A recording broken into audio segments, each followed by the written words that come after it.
جب لوگ پلٹ کے آ جاتے ہیں تو 2 فرشتے آتے ہیں، منکر نکیر ان کے نام ہیں، اور وہ اس کو بٹھا دیتے ہیں اور بٹھا کر کے اس سے 3 سوال پوچھتے ہیں۔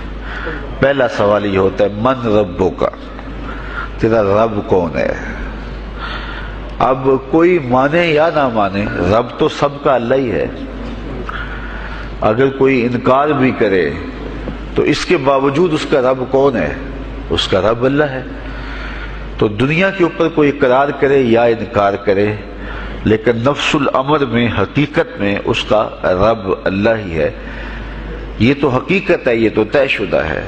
لیکن جو عقیدہ دنیا پہ رہا ہوگا وہی عقیدہ اس کے لہجے میں آئے گا۔ اگر اس نے عملاً، رویتاً، قولاً، فعلاً اپنے اللہ کو اپنا رب مانا، رب کہتے ہیں کسی چیز کی تربیت اس کی استعداد ذاتیہ کے مطابق کرنے والا رب کہلاتا ہے۔ تو اللہ تعالیٰ جل شانہ ہم سب کا خالق بھی ہے، مالک بھی ہے، رازق بھی ہے، اور ہماری ضروریات کا وہ کفیل بھی ہے۔ وہ ہمارا رب ہے، اور صرف ہمارا رب ہی نہیں ہے، رب العالمین ہے، پورے جہانوں کا رب ہے، پوری کائنات کا رب ہے۔ خالق بھی سب کا وہی ہے اور رب بھی سب کا وہی ہے۔ جو اسے مانتا ہے اسے بھی رزق دیتا ہے، جو نہیں مانتا تو اس کے لیے بھی رزق کے دروازے بند نہیں کرتا۔ تو کوئی مانے اس کو بھی دیتا ہے، کوئی نہ مانے اس کو بھی دیتا ہے، بلکہ دنیا کے اوپر کافروں کو زیادہ دیتا ہے۔ ایک روایت میں آتا ہے کہ اگر اہل ایمان کی دلجوئی کا لحاظ نہ ہو تو کافروں کے گھروں کی سیڑھیاں سونے اور چاندی کی ہوں، لیکن یہ کہیں گے ہمیں تو مار ہی دیا ہے۔ اور اقبال نے کہا تھا نا کہ کافر کو دیے حور و قصور اور مومن کے لیے فقط وعدہ حور۔ تو اس لیے ان کی دلجوئی ہے، ورنہ کافروں کو اتنا دور، چونکہ ان کا حصہ آخرت میں نہیں ہے، ان کا حصہ صرف دنیا ہے۔ دنیا پہ عیش کریں، دنیا پہ عیش و عشرت کی زندگی گزارے، دنیا ہی دنیا، آخرت میں ان کا کوئی حصہ نہیں۔ اور مومن کا آخرت میں حصہ ہے، اور دنیا کے اوپر جو تکلیفیں آتی ہیں ان تکلیفوں کا بدلہ اس کو قیامت کے دن دیا جائے گا۔ بلکہ صحیح حدیث میں آتا ہے کہ جب اہل بلا کو ان پر آنے والی مصیبتوں کا صلہ دیا جائے گا تو لوگ آرزو کریں گے کاش ہمارے بدن کو لوہے کی کینچیوں سے کاٹ دیا ہوتا، اور دنیا کے اوپر ہمیں بھی تکلیفیں، اذیتیں، آلام و مصائب آئے ہوتے۔ تو مومن جب اللہ کی طرف سے آنے والی کسی تکلیف کو خندہ پیشانی کے ساتھ قبول کرتا ہے اور اس پہ راضی رہتا ہے اور صبر کا دامن ہاتھ سے نہیں چھوڑتا، واویلا نہیں بچاتا، جزا فضا نہیں کرتا، تو اللہ تعالیٰ نے اس کے لیے اجر رکھا ہے۔ بلکہ رسول کریم نے ارشاد فرمایا مومن کے پاؤں میں جو کانٹا چبھے تو اللہ اس کا بھی مومن کو قیامت کے دن اجر عطا فرمائے۔ تو مومن کی زندگی جو ہے وہ بڑی خوبصورت زندگی ہے۔ تو دنیا کے اوپر جو اسے مانتا ہے اللہ اسے بھی عطا کرتا ہے، جو اس کا انکار کرتا ہے اللہ اسے بھی عطا کرتا ہے، اس لیے کہ اس کی شان ہے کہ وہ رب ہے اور وہ سب کا لحاظ کرتا ہے اور سب کی ضروریات کو پورا کرتا ہے۔ پھر ہر شخص کی ضروریات الگ الگ ہیں، میری ضرورت الگ ہے، آپ کی کوئی اور ضرورت ہوگی، اور سب کی ضرورت کا اس نے لحاظ رکھا ہوا ہے۔ پھر بہائم کی، چوپایوں کی، حشرات الارض کی، پرندوں کی مختلف ضروریات ہیں۔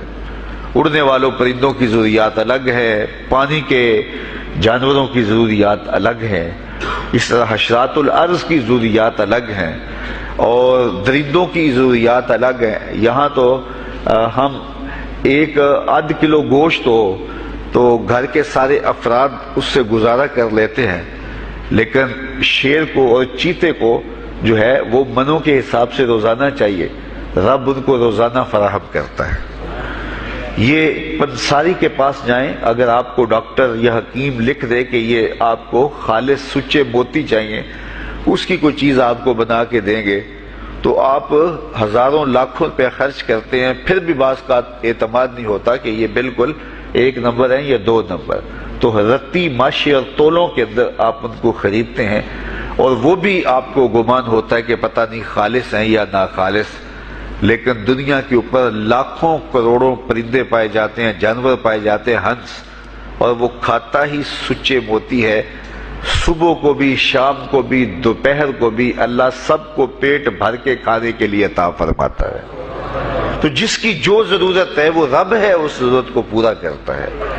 تو ہم اگر اللہ تعالیٰ کو رب مان لیں حقیقی معنوں کے اندر، تو ہماری زندگی کی پریشانیاں، ہماری زندگی کے دکھ مٹ جاتے ہیں۔ مصیبتیں اس وقت آتی ہیں اور اس وقت پریشانی لگی رہتی ہے، دھڑکا لگا رہتا ہے کہ جب انسان جو ہے وہ سمجھتا ہے کہ میں ہی جو ہے وہ کچھ کرنے والا ہوں۔ وَمَا مِن دَابَّةٍ فِي الْأَرْضِ إِلَّا عَلَى اللَّهِ رِزْقُهَا، زمین پر چلنے والی، رینگنے والی کوئی چیز نہیں جس کا رزق اللہ کے ذمہ کرم پہ نہ ہو۔ تو جب انسان اس عقیدے کو اپنی روح میں، اپنے باطن میں اتار لیتا ہے، تو پھر اس کی زندگی سوکھی ہو جاتی ہے کہ وہ میرا خالق بھی ہے اور وہ میرا رب بھی ہے۔ اور یہ یقین انسان کی زندگی کے اندر اعتماد، روشنیاں اور توکل بھر دیتا ہے۔ بلکہ ایک حدیث میں آیا کہ جس طرح توکل کرنے کا حق ہے اگر وہ تم ادا کرو تو اللہ تمہیں ایسے رزق عطا فرمائے جس طرح پرندوں کو عطا فرماتا ہے۔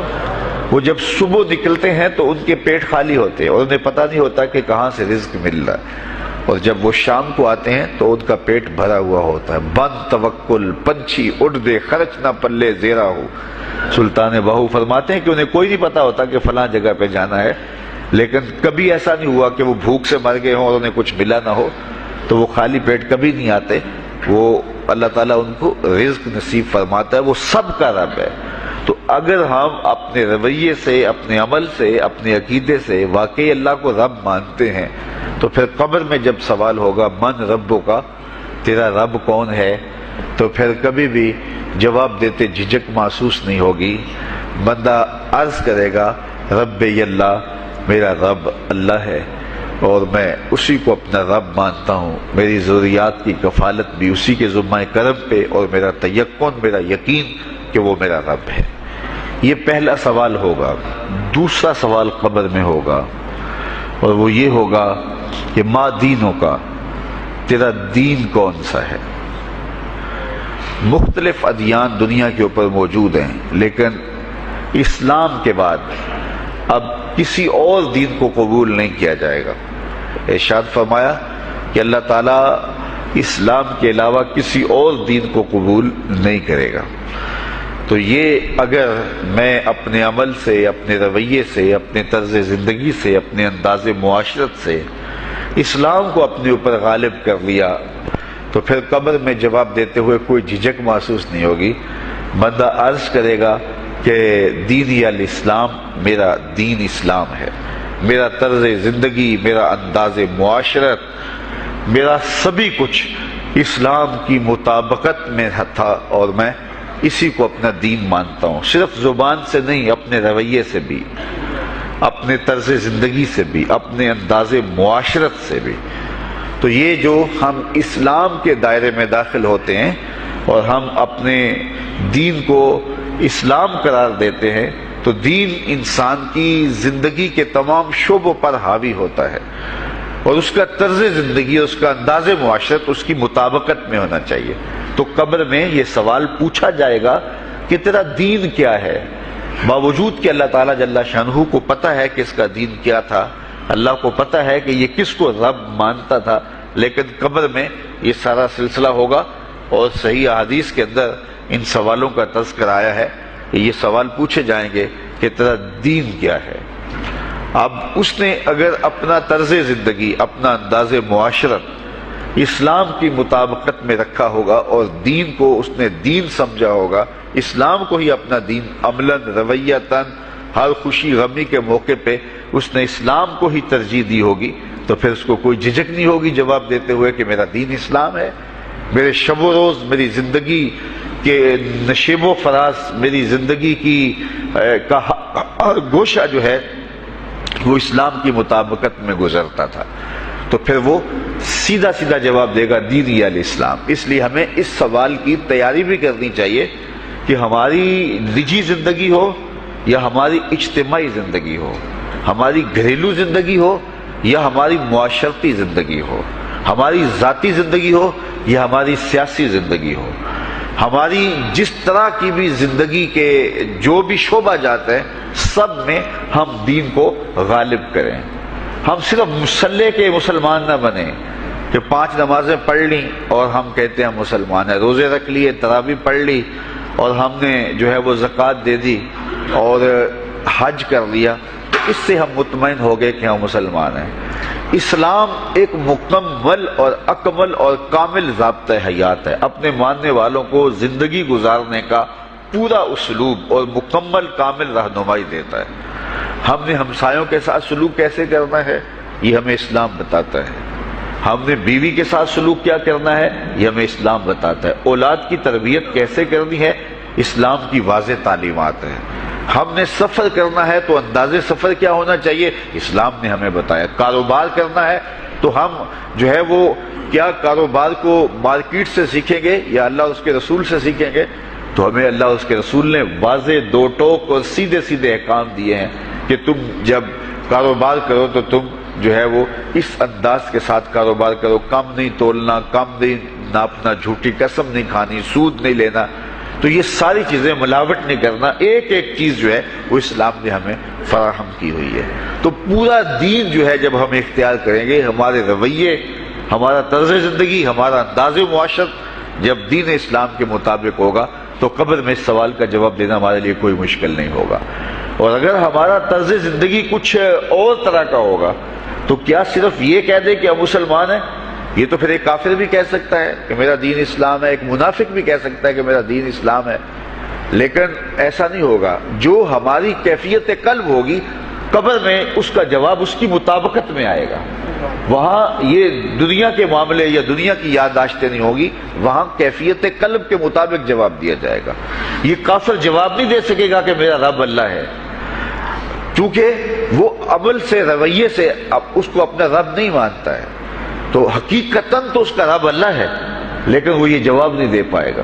اسی طرح جو شخص اپنے طرز زندگی کے اندر اسلام کو داخل نہیں کر چکا ہے اور اسلام کو اس نے اپنا ہادی رہنما نہیں بنایا ہے تو وہ قبر میں اس سوال کا جواب کیسے دے سکے گا کہ میرا دین اسلام ہے، چونکہ اس کا رویہ، اس کا طرز زندگی اور اس کا انداز معاشرت ایسا نہیں رہا ہوگا. اس لیے ہمیں اپنی زندگی کے شب و روز کو اسلامی تعلیمات کے سانچے میں مکمل اور کامل طور پہ ڈھالنا ہوگا تاکہ جب قبر میں سوال ہو تو ہم جواب دے سکیں کہ ہمارا دین اسلام ہے. تیسرا سوال جس پہ فیصلہ ہو جائے گا اور اس کے بعد قبر میں یا جنت کا دروازہ کھول دیا جائے گا یا جہنم کی کھڑکی کھول دی جائے گی. وہ سوال تیسرا کیا ہوگا؟ اور وہ سوال بھی عقیدے کا ہے، بلکہ بخاری شریف کی ایک روایت کے مطابق 3 سوال نہیں ہوں گے، ایک ہی سوال ہوگا اور وہ یہ تیسرا سوال ہوگا. فرشتے پھر پوچھیں گے حضور علیہ الصلوۃ والسلام کے روضہ دور سے اور قبر کے درمیان سے پردے ہٹا دیے جائیں گے اور رسول کریم صلی اللہ علیہ وسلم سامنے ہوں گے اور فرشتہ حضور کی طرف اشارہ کر کے کہے گا ما کنت تقول فی ھذا الرجل، ان کے بارے میں زندگی میں کیا کہا کرتا تھا. یہاں یہ نہیں ہے کہ تو نے کیا کہا تھا یا اب کیا کہتا ہے. جب مضارع کے اوپر کانا یا جو ہے وہ کانا کے مشتقات داخل ہوں تو پھر وہ ماضی استمراری کا جو ہے وہ معنی دیتا ہے. تو ما کنت تقول کا معنی یہ ہے کہ تو کیا کہا کرتا تھا، تیرا لہجہ کیا تھا، تیری زبان کیا تھی، ان کے بارے میں تیری رائے کیا تھی، تو کیا بولا کرتا تھا، کیا کہا کرتا تھا. تو یہ حضور علیہ الصلوۃ والسلام سامنے ہوں گے اور یہ سوال پوچھا جائے گا. اب ابو جہل سے پوچھا جائے گا ما کنت تقول فی ھذا الرجل، تو وہ کہے گا ہے ہاتھ لا ادری، ہائے افسوس میں نہیں جانتا یہ ہیں کون. ابو لہب سے پوچھا جائے گا، وہ کہے گا ہے ہاتھ لا ادری، ہائے افسوس میں نہیں جانتا یہ کون ہے. اچھا جانتا نہیں تو پتھر کس کو مارتا تھا، جانتا نہیں تو گڑے کس کی راہوں میں کھدواتا تھا، جانتا نہیں تو اوجریاں کس کے اوپر ڈلوایا کرتا تھا. آنکھیں پھاڑ پھاڑ کے تو ساری زندگی دیکھتا رہا، لیکن آج ابو جہل قبر میں اترا، حضور کی صورت نورانی سامنے ہے اور پوچھا گیا کہ یہ کون ہے، یہ نورانی چہرے والے کون ہیں. تو ابو جہل کہتا ہائے افسوس میں نہیں جانتا یہ کون ہے. اچھا جانتا نہیں تو پھر پتھر کس کو مارتا تھا. اللہ اکبر. اور 14 صدیاں گزرنے کے بعد ایک مومن لحد میں اترتا ہے اور پردے ہٹا دیے جاتے ہیں اور منکر نکیر سوال کرتے ہیں عامر چیمہ بتا یہ کون ہے؟ وہ کہتا ہے پیچھے ہٹو، پہلے پائے ناز کو بوسہ تو کر لینے تو، میں تو مر کے پہنچا ہوں یہاں اس دل ربا کے واسطے، یہ تو میرے بخت جاگے کہ وہ میری قبر میں آئے۔ وہ کسی شاعر نے کہا نا کہ آئے وہ میرے مزار پہ گھونگھٹ اتار کے، آئے وہ میرے مزار پہ گھونگھٹ اتار کے، مجھ سے تو نصیب اچھے ہوئے میرے مزار کے، یہ تو بخت سنور گئے کہ وہ میری قبر میں آئے۔ شیخ عبدالحق محدث دہلوی علیہ رحمہ لکھتے ہیں کہ جب سے یہ سنا ہے کہ قبر میں حضور آئیں گے، پتہ نہیں موت کہاں مر گئی ہے، جی چاہتا ہے زندہ ہی قبر میں چلے جائیں۔ تو وہ کہے گا پہلے مجھے پائے ناز کو بوسہ تو کر لینے دو، میں تو زندگی کے بھر میں انتظار ان کا کرتا رہا، اور ان کے بارے میں پوچھ رہے ہو یہ کون ہے؟ ساری زندگی پیر مہر علی شاہ نقشہ بتاتے رہے، مکھ چند بدر شاہ شانی ہے، متھے چمک دی لاٹ نورانی ہے، کالی زلف تے اکھ مستانی ہے، مخمور رکھی ہند مد بھریاں۔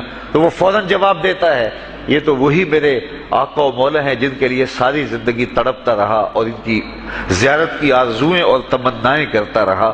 اچھا ابو جہل ساری زندگی دیکھتا رہا تو وہ تو جواب نہیں دے پائے گا، وہ کہتا ہائے افسوس میں نہیں پہچانتا یہ کون ہے، ہاتھ لا ادری، مجھے نہیں پتا۔ اور 14 صدیاں گزرنے کے بعد ایک مومن لحد میں اترتا ہے تو وہ فوراً کہتا ہے یہ تو وہی ہیں جن کے لیے زندگی گزار آیا ہوں۔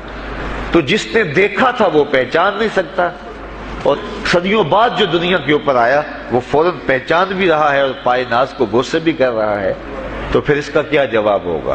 تو اس کا جواب علامہ اقبال علیہ رحمہ نے دیا۔ وہ کہتے ہیں قبر میں یہ جو آنکھیں ہیں ان میں تو مٹی پڑی ہوگی، یہ تو بند ہوگی، دل کی آنکھیں کھلی ہوں گی۔ ابو جہل نے ان آنکھوں سے دیکھا تھا، یہ آنکھیں تو اب کھلی نہیں ہیں، تو ان سے وہ کیسے پہچانے گا؟ اور دل کی آنکھوں نے حضور کو دیکھا ہی نہیں تھا۔ اور یہ صدیوں گزرنے کے بعد جو مومن لحد میں اترتا ہے اس کی گو ان آنکھوں نے نہیں دیکھا تھا، لیکن در دل مسلم مقام مصطفیٰ است، مومن کے دل کے ڈیرے کے اندر مومن کے دل میں حضور ہی بستے ہیں، اس لیے اس کی آنکھوں نے، دل کی آنکھوں نے حضور کو دیکھا اور پہچان لیا، اس لیے کہ دل کی آنکھوں نے حضور پہلے بھی دیکھے ہوئے تھے اور دل آرزو میں مچلتا رہا، اس لیے دل کو پہچاننے میں دیر نہیں لگی۔ تو وہاں یہ آنکھ نہیں پہچانے گی، یہ آنکھ پہچانے گی، اس لیے اقبال نے دوسرے مقام پہ کہا دل بینا بھی کر طلب خدا سے کہ آنکھ کا نور دل کا نور نہیں، آنکھ کا نور اور ہے، دل کا نور اور ہے۔ تو اگر کوئی شخص دنیا کے اوپر دل کے نور سے بے بہرا رہا، قیامت کے دن یہ آنکھیں اسے فائدہ نہیں دے گی، بلکہ اللہ تعالیٰ نے خود قرآن مجید میں ایک مقام پہ فرمایا من کان فی ہذہ اعمی فہو فی الآخرۃ اعمی واضل سبیلا، جو اس دنیا میں اندھا رہا کل قیامت کے دن بھی نابینا اٹھایا جائے گا۔ اس سے ان آنکھوں کی بے نوری قطعاً مراد نہیں، کسی مفسر نے نہیں لکھا، بلکہ وہ تو واضح حدیث میں آتا ہے جو دنیا میں ان دو محبوب چیزوں سے آزمایا گیا، اللہ تعالیٰ قیامت کے دن اسے صلہ عطا فرمائے گا۔ یہ جو دنیا کے اوپر نابینا ہوتے ہیں، نابینا ہو جاتے ہیں یا پیدائشی نابینا ہوتے ہیں، تو یہ دنیا کی لذتوں سے اور دنیا کے نفعوں سے لطف اندوز نہیں ہو پاتے، یہ بہت بڑی آزمائش ہے، جہان اندھیر ہوتا ہے ان کے لیے، لیکن قیامت کے دن اللہ تعالیٰ اس کا بہتر صلہ ان کو عطا فرمائے گا جو دو ان محبوب چیزوں سے آزمایا گیا۔ تو اگر وہ دنیا پہ اندھا تھا اور حقیقی طور پہ، اور قیامت کے دن بھی اندھا اٹھایا جائے گا، یہ تو پھر مناسب نہیں ہوگا۔ تو یہ جو قرآن نے کہا جو دنیا میں اندھا رہا وہ قیامت میں بھی اندھا اٹھایا جائے گا، تو اس سے ان آنکھوں کی بے نوری قطعاً مراد نہیں ہے، اس سے دل کی بے نوری مراد ہے۔ تو دل اگر بینا ہوا، دل اگر روشن ہوا، تو پھر قبر کے اندر بھی دل دے دیوے دی روشنائی جاوے وچ زمینہ، تو پھر وہ معرفت رسول کا سبب ہوگا دل کا اجالا، اور پھر حشر کے اندر بھی جو ہے وہ دل کی آنکھیں روشن ہوں گی۔ تو جس نے اپنے قلب کو نور معرفت سے، نور ایمان سے اور نور محبت سے منور نہیں کیا ہے، تو وہ قبر کے اندر، حشر کے اندر نابینا ہی اٹھایا جائے گا، اور یہ قرآن کی صریح نص ہے۔ تو اب ابو جہل نے ان آنکھوں سے دیکھا ہے، لیکن جب سوال ہوتا ہے بتاؤ یہ کون ہے، تو وہ کہتے ہیں ہے ہاتھ لا ادری، افسوس میں نہیں جانتا۔ اور صدیاں گزرنے کے بعد ایک مومن لحد میں اترتا ہے، ظاہری ملاقات بھی نہیں ہے، جب اسے پوچھا جاتا ہے یہ کون ہے، تو وہ کہتا ہوا محمد صلی اللہ علیہ وسلم، یہ تو وہی آقا ہے جن کے لیے ساری زندگی جن کے تذکروں کی خوشبو سونگھتا رہا ہوں، تو مجھے تو جو ہے وہ ان کے پائے ناز کو بوسہ کر لینے دو۔ تو بتاؤ، اس کے دل کی آنکھوں نے حضور کی معرفت حاصل کی اور حضور کو پہچان لیا، تو دل بینا بھی کر طلب خدا سے کہ آنکھ کا نور دل کا نور نہیں۔ تو حضور علیہ السلام کے حوالے سے جب سوال ہوگا، اگر اس سوال کا جواب نہیں آیا تو پھر جہنم کی کھڑکی کھول دی جائے گی، اور اگر اس سوال کا جواب آیا تو پھر جنت کے دروازے کشادہ کر دیے جائیں گے، اور جنت کی ٹھنڈی ہوائیں اس کی قبر میں آ جائیں گی۔